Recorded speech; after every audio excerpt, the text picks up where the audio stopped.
I'm Blair, I'm 26 and I'm from Ballymena. I'm a peer mentor within Northern Ireland Youth Forum and I would be heavily involved within a lot of their programmes, and I'm currently involved in the recruitment of the NIHE Youth Forum. My homelessness journey started whenever I was quite young, and when I was young I didn't really understand what it meant not to have a home. My mum kind of lived between house to house or grandparents. I suppose it was easier that way. I'd seen a little bit of hostel life but not a lot at a young age. It was only whenever my mum and dad kind of broke up when I was like 12 I kind of understood what not having a home meant. I fell pregnant at the age of 14, so I was involved with the likes of social services.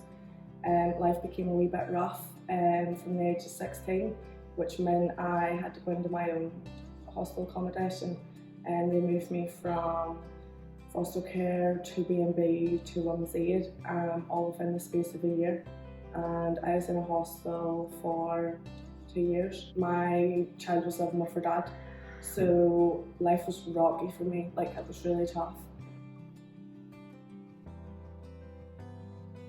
We support young people on a one-to-one basis who may be homeless or find themselves in a homeless situation or just needing a bit of support. We would advocate, so that means like signposting to the relevant organisations, because we don't know everything, and I suppose we've been able to recognise where we can get our own training and what our own needs are within our role as well, so it's not set targets for training and stuff. We can kind of develop our own training needs, which has been really useful because there's a wide range of people suffering from homeless and their needs are all different. Have hope, not to give up and to actually reach out for help. I didn't understand the difference that accepting the help was going to make to me, and I got involved in the Give and Take scheme when I was just coming 17, and that was the making of my life, like actually finding something that I could hold on to that was a reason for me to get up in the morning.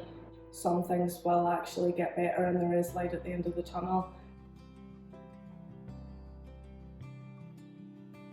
Walking alongside the young person, it's at their pace. It's not about what I see, it's about what the young person identifies as their own individual needs and developing a plan from that. So it could range from the young person needing one-to-one support, from getting a call in the morning to get up if they have appointments, or if they need signposts at the relevant organisations if they're struggling. Most of all, it's sometimes just being a listening ear. Sometimes people just need somebody to be there that actually understands and isn't going to judge, and my time is what young people value the most.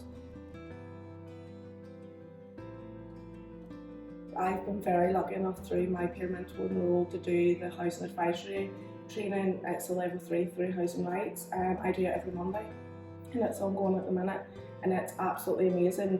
It's to do with your points allocation scheme, your rent officer, like it's the legislation around housing and homelessness, and your first point of call, how you'd advise somebody, the forms.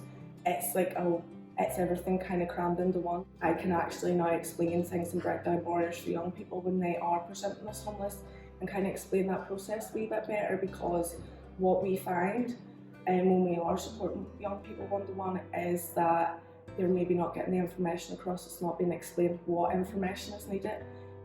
And I think as well, breaking down the barriers around housing executive do feel intimidating to young people, and I suppose if they've had bad experiences in the past or maybe not been acknowledged or heard in the right way, that the fear kind of comes, and that's why young people don't often present. I kind of knew from 11, 12, 13 what the housing executive done, and not how to get points, but kind of knew a bit of the process. So I just went along with it, and nothing was ever explained to me or what was going to happen next, what was expected of me, until I got my recent house and the process was explained a bit better.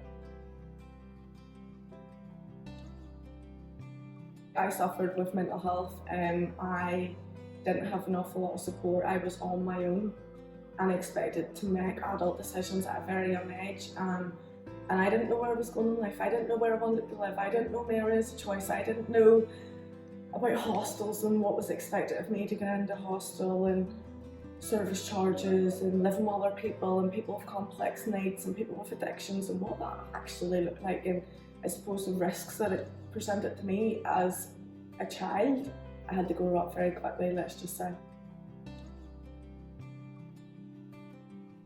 I just wanted to go along with the crowd. I didn't even know how to use a washing machine. So when I lived in Honestly, they were expecting me to like cook and clean for myself. I hadn't a clue. Hadn't a clue I was being put in a clean room. I didn't know what to do. I had no aspiration for life. Like, I was quite happy to sit in the door, and that was what I told people. Social services, you'll not get me a job. I don't want to work. I'm not capable of working. Who would employ me? I'm homeless. I have no address.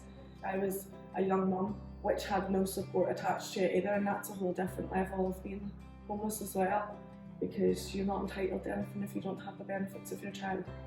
So you're lost. You don't feel like a valued citizen of life. Totally. Like, I used to think of my experience as negative, and I used to dread the thought of thinking about it because it did make me depressed. But honestly, it's got me to where I'm at today. Like, I've been in situations that people twice my age would struggle to deal and cope with, and I've come out the other side. Life was so tough for me that I probably didn't want to be here a lot of the time. But I managed to get through. I'm now in a stable tenancy. I love my home.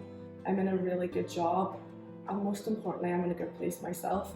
Like, my experience is what has made me who I am today, and it's kind of made me a better person. Like, I am a bit more accepting and understanding towards people's situations, and I'm mindful that people come from all walks of life, and if I hadn't had my own experiences and been in certain situations, I wouldn't have that.